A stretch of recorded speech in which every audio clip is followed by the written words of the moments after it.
Well, the city of Rockford announces a change to a proposal that would create a new TIF district ahead of the June 22nd council meeting.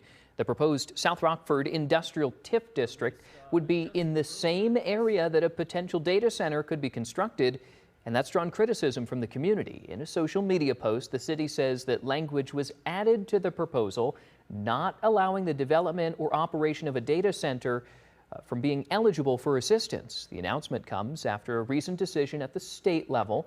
Illinois Governor J.B. Pritzker announced that he would be suspending tax breaks for data centers starting July 1st. We heard from residents saying they do not want the TIF to incentivize a data center to come here. But for me, it's really more if a data center were to come here, the discussion should not be what are we going to give to them. It's what will the data center bring to our community to benefit our residents.